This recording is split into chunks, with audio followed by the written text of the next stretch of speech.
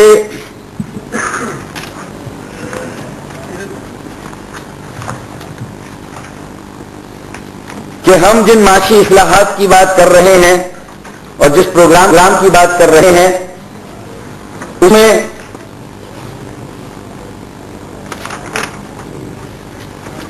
اس میں بنیادی طور پر ٹیکسوں کے نظام میں کیا اصلاحات ہونی چاہیے، پاکستان کی ٹیکس بیس کو کیسے وسیع البنیاد بنانا چاہیے، اور گزشتہ 60 سالوں سے غریبوں پر تو ٹیکس لگتے آئے ہیں، ایک عام آدمی پر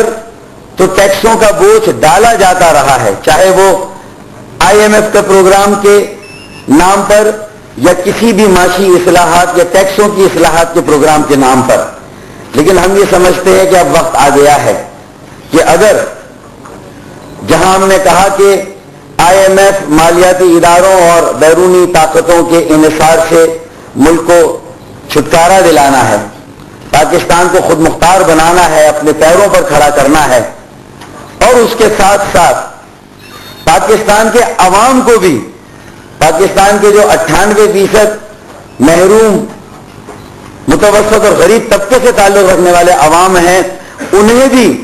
معاشی ترقی کے عمل میں شامل کرنا ہے اور شریک کرنا ہے، انہیں بھی ساتھ لے کر چلنا ہے اور انہیں بھی ایک حصہ دینا ہے. تو پھر میں سمجھتا ہوں کہ قائد تحریک الطاف بھائی کا یہ ویژن، یہ اس وقت پاکستان کی سب سے بڑی اور سب سے اہم ضرورت ہے، اور یہ ہمارا ایک نکاتی ایک مسودہ ہے، 9 تجاویز پر مشتمل، جو کہ بنیادی طور پر ٹیکسوں کے نظام کی اصلاحات، ٹیکسوں کو وسیع البنیاد بنانا،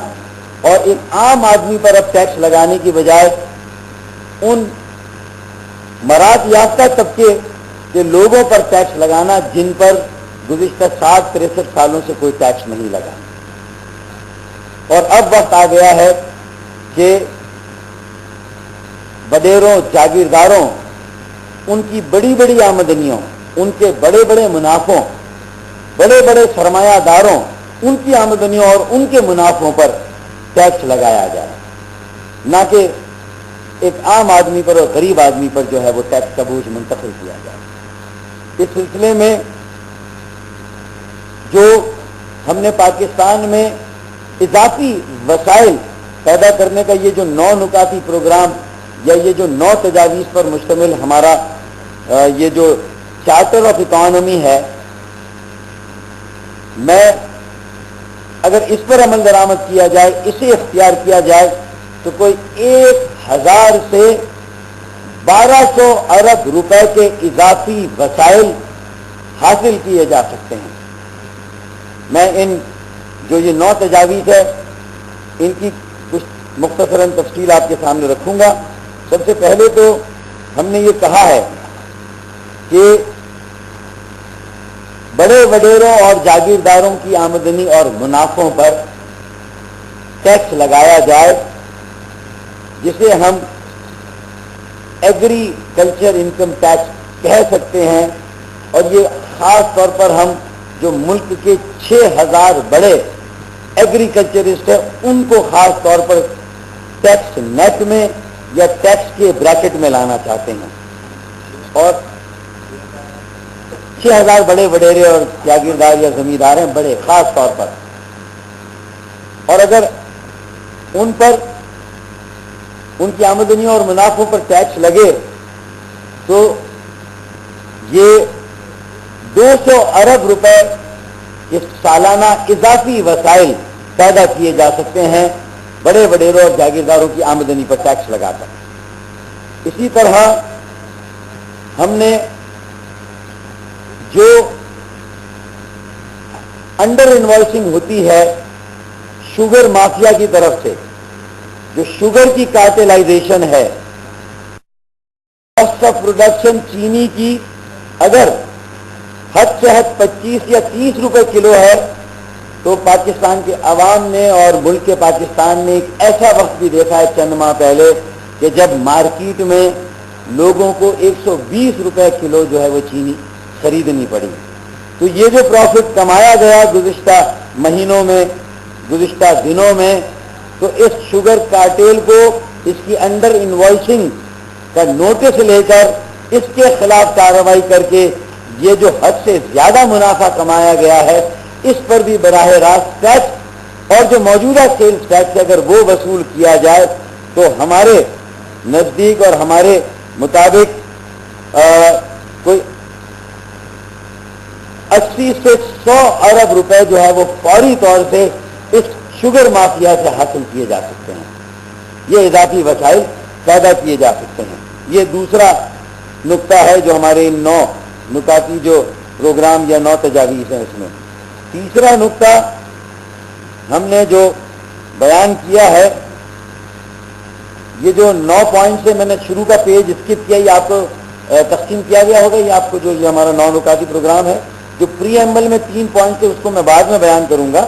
یہ 9 نکاتی پروگرام پہ میں براہ راست آ گیا. اور اس کا تیسرا پوائنٹ ہے کہ کرپشن کے سوراخوں کو بند کیا جائے اور بورڈ آف ریونیو، سابق وزیر خزانہ نے خود اس بات کا اعتراف کیا تھا، شوکت ترین صاحب نے، کہ بورڈ آف ریونیو کے ٹیکس اور ریونیو کے وصولیابی کے نظام میں کم از کم 400 ارب روپے کی لیکیجز ہے یا ضیاع ہے. اگر اس ضیاع اور لیکیجز کی روک تھام کی جائے، ایفیشنسی کو بڑھایا جائے، کرپشن کو روکا جائے ایف بی آر میں، تو 400 ارب روپے کے اضافی وسائل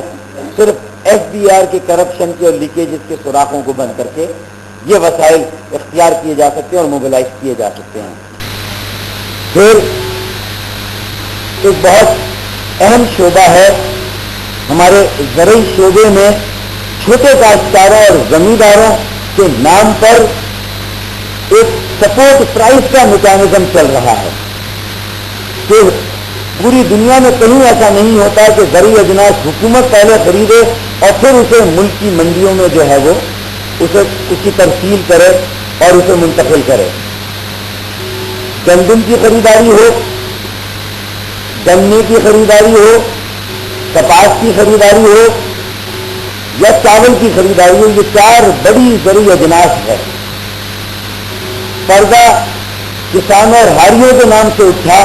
اور آنکھ لڑائی بڑے وڈیروں اور جاگیرداروں میں. یہ سلسلہ اب ختم ہونا چاہیے. اور گزشتہ 3 سالوں سے تواتر کے ساتھ سالانہ پوری دنیا میں اگر کہیں سب سے زیادہ مہنگی گندم خریدی جا رہی ہے تو وہ ملک کے پاکستان میں خریدی جا رہی ہے. 24 ملین ٹن اگر گندم کی پیداوار ہے تو 40 کلو گندم پر، ہر 40 کلو پر 200 روپیہ زائد پوری دنیا کی جو قیمت ہے اس سے، عالمی منڈی میں جو قیمت ہے اس سے بھی زیادہ 200 روپے اگر 40 کلو پر دیے جا رہے ہیں تو سیدھا سیدھا حساب 24 ملین ٹن پر یہ 200 ارب روپے کا اضافی منافع. 24 ملین ٹن ضرب 200 اگر آپ کر دیں تو یہ 200 ارب روپے کا اضافی منافع اگر ہر سال دیکھیں. اور اس گندم کی خریداری میں جہاں آپ بینکوں سے پیسہ لے رہے ہیں تو پھر وہ بینک نجی سرمایہ کاری کے لیے یا صنعت کاری کے لیے اور چھوٹے شعبوں میں صنعت کاری اور سرمایہ کاری کے لیے پھر وہ پیسہ نجی شعبے کو دستیاب نہیں ہے. یہ اس کا ایم ڈی ایم کے deputy convener doctor Farooq Sattar کی آپ نے پریس کانفرنس میں ملاحظہ فرمایا.